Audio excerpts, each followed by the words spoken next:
Bullfrogs is a pretty abstract area control game. The idea of the game is that there are groups of frogs and bullfrogs that are trying to take control of lily pads in a pond. But once you start seeing the game and how it works, you will see that it is merely an abstract game, a game of abstract strategy. It plays with 2 to 4 players. It is pretty simple, pretty light in terms of rules. Strategy has some depth that can be discovered after a couple of plays, or maybe just after a couple of turns. Let me show how the game works. Now, to set up the game, you place these 5 cards on the table. One card represents the log card, and the log card never moves during the game. And then you have starting cards, these 4 starting cards that you place adjacent to the game. Adjacent in this game is only orthogonal, never diagonal. Each player has a number of wooden pieces representing frogs and bullfrogs. You have a lot of regular frogs and then 2 bullfrogs, which are more powerful, but as you can see are only a limited resource. You only have 2. Each player has a player aid represented by a single card, and each player has a deck of 10 cards, which are shuffled together at the beginning of the game. Then you draw 3, and that is your initial hand. Cards are worth a number of victory points at the end of the game. The number is printed at the bottom right corner. There is on each card a number of slots, and each slot can host a bullfrog or a frog. When all the slots on a lily pad card are occupied, the card will sink. I'll explain later how that works. Also, each card is worth a certain number of actions that you receive and you can spend when you play the card. Gameplay is exceedingly simple. When it is your turn, you play a card on the table adjacent to at least one card that is already on the table. You execute the actions that are granted by that card. There is a little extra procedure that happens if one or more cards are completely full, completely filled with frogs or bullfrogs at the end of your actions. And once you have resolved that, at the end of your turn, you draw a card that you place in your hand. Game continues turn after turn. Players alternate playing cards, executing actions, drawing new cards. And you continue like this until all the cards have been played, and at that point you score. You determine the winner by counting the points the player have accumulated. Now, back to the actions. You perform actions. When you play a card, suppose that I played my card there, then I have 4 actions that I can perform. An action can be to deploy a frog or a bullfrog in any card that is orthogonal to the card that I just played. So any row or any column, any card in the column or the row of the card that I just placed. So it doesn't have to be just the adjacent one. It can be farther if there are, say, further cards. Then I could deploy frogs here or here. Say I have 4 actions. Then I do 1, 2, 3, and 4. You cannot deploy more than 2 frogs on each card as you're deploying frogs or bullfrogs using your actions. And you cannot use the actions of a card to deploy frogs or bullfrogs on the card itself. The other action that you can perform using your actions is called sabotage. What happens is simply that you move frogs belonging to the opponent, and the frogs that you move, spending your actions, suppose that is the situation, must be in cards that are in the column or the row of the card you just played. So the area covered, the range covered by the card you played is the same. So I could use, if I played a card here, I could use my actions to move frogs of the enemy. You can use this action only to move enemy frogs. I could move that frog there. I could move this frog here if I so wished. So you can move enemy frogs to an adjacent card from the card in which they are. You cannot move enemy bullfrogs because those are too heavy to move in that fashion. So your two actions are to add frogs that you control or to move frogs that the enemies control, that belong to other players. And you can mix and match the actions any way you want. You can perform the same action multiple times. You can alternate anything you want. What is interesting is after you perform your actions, you see if any card has been completely filled up. And suppose that we have that card that is completely full. When a card is full, there is a battle that takes place in the card, and you have to determine who the winner is. For that purpose, regular frogs are worth 1 strength point, let's call it that way, and bullfrogs are worth 2. So here red player has 3 points and blue player has 4 points. The blue player is the winner. What happens is that the blue player will grab that card, but before doing that, the active player that created the situation gets to move the frogs that are there.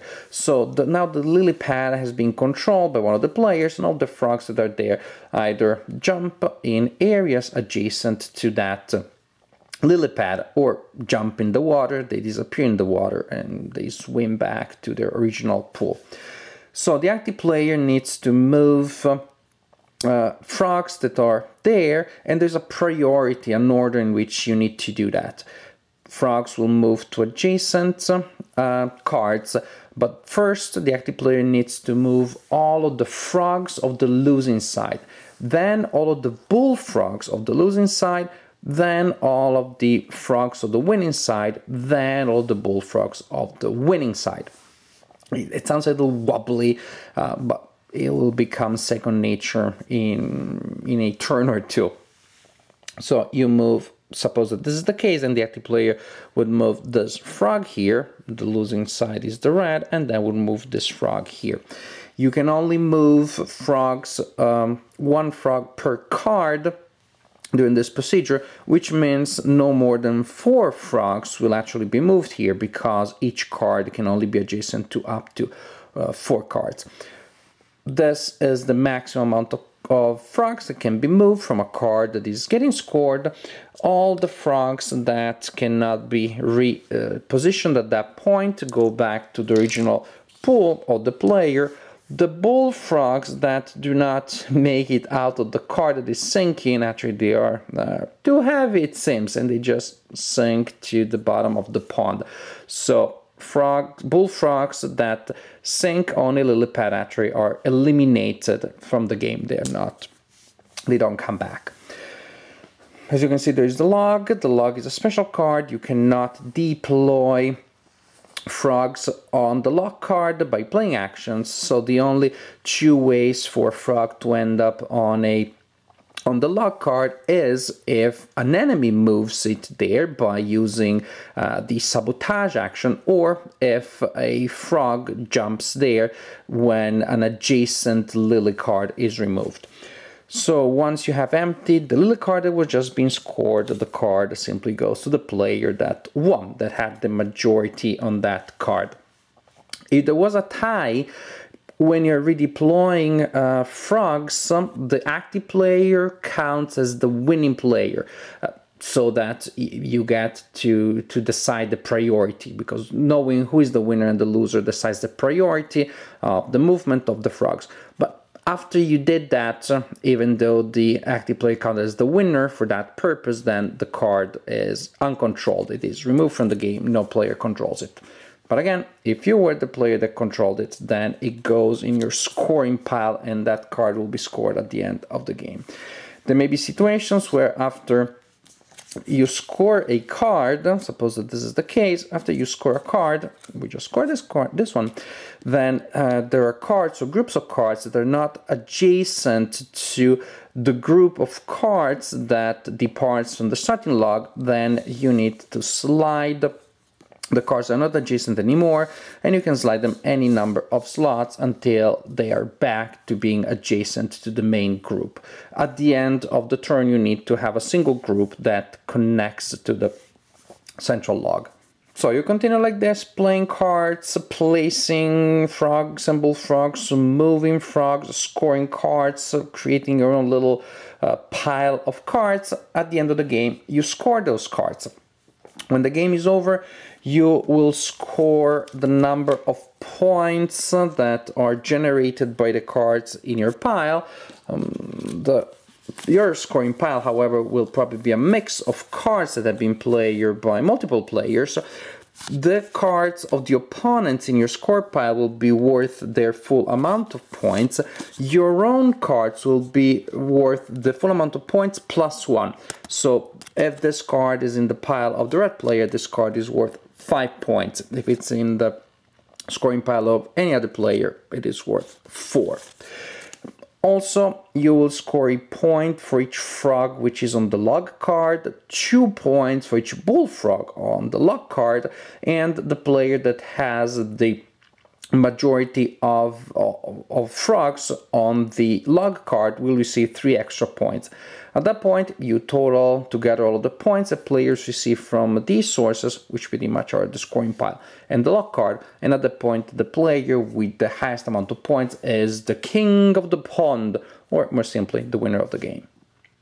When I first read the rules of Bullfrogs, I had the impression that the game may look a little bit like Mountain of Inferno, which is a game that I like very much, but I don't want to have a game that just is like that one. There are some similarities there. Yes, you also are building the board by playing cards and you move some pieces around, but the games feel very different. I don't feel that I had 2 versions of the same game at all. This game, Bullfrogs, is more straightforward. I have the sense that the mechanics are more elegant and more economic. It feels a little fiddly at the beginning when you get used to the priority in which the frogs jump around once a lily pad card is scored. But that's such a minor thing, and once you start seeing the things that you can do with that, the possible consequences that you need to exploit to your advantage and that you need to use in such a way that they do not damage you, once that priority system becomes part of your strategy, or say your tactical system, then things work even better, and that is not a problem anymore. I talked about tactics because the game is really much more tactical than strategic. You can plan ahead to a certain degree, but especially if you're playing with 3 or 4 players, then the situation on the table may change vastly from one turn that you take to the next that you will take, especially if lily pad cards are moved around because some areas got isolated from the central log. Then you have to respond to what the board, the pond, is throwing at you. Which means that you need to be careful if you're playing a 3-4 player game with players that tend to be prone to analysis paralysis. That usually you can prevent if in a game you tell players to think ahead, to plan ahead, so that when the game comes around to them, they have 1 or 2 main strategies to consider. Here you may have to recalculate everything to start with. It's a game that can get a little mathematical, can get a little cerebral with the wrong kind of person, but after a while, once you start seeing main heuristics, certain decisions you start making kind of at a glance. You see patterns and you start placing frogs or moving frogs to kind of follow those patterns, which include both adding your own frogs and moving those of the opponents. And it's very important that you take into account the slots that you are filling up and where those are, as well as the ones that you're leaving open, because that's almost as important as the slots that you cover, because you may have a good number of strength points in a lily pad before the game comes back to you. Some of your frogs were moved away, away some of the frogs slots were filled up, and you lose a beautiful, powerful lily pad that will score you a lot of points. The fact that not all cards are worth the same adds a level of complexity, of interest. The complexity is not really increased all that much, but it raises a level, it increases the level of interest in the game, the possible things that you can do, the decisions, the value assessment that you have to make. The same for the fact that some cards are worth more than others, whether they come in your pile or not. A lot of these little things have really come together well in this game. This is a game that is as abstract as it comes. Yes, pieces jump around, but I really never had the sense that the theme was much there. The theme is a little unusual to start with. I think it's really forced that, well, they jump around, so maybe it's frogs, and they're based on majority, so maybe they're battling frogs. Battling frogs? What? I don't care, because I like the game. The fact that the theme is very abstract, I don't care all that much. The art on the box is good. It doesn't mirror the game to me, but I like that image of the battling frogs, even though then the game is about moving pieces of wood and obtaining majority, forcing the opponent in situations in which they will give you advantages, preventing the opponent from doing the same to you. As a two-player game, this is a nice filler.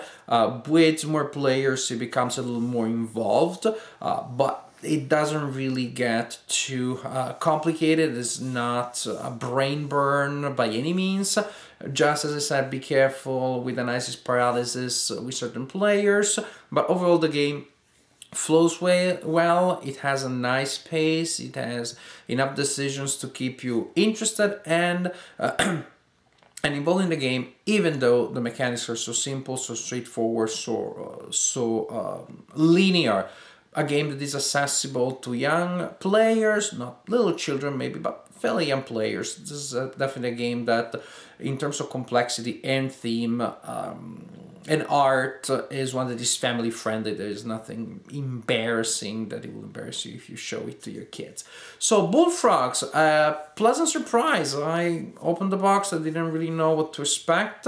I found a game that I found very enjoyable, easy to teach, easy to learn, pleasant to play, and definitely a game that I count to play more in the future when the opportunity arises. And since the game can be used as a filler, I believe that opportunities will arise quite easily in the future.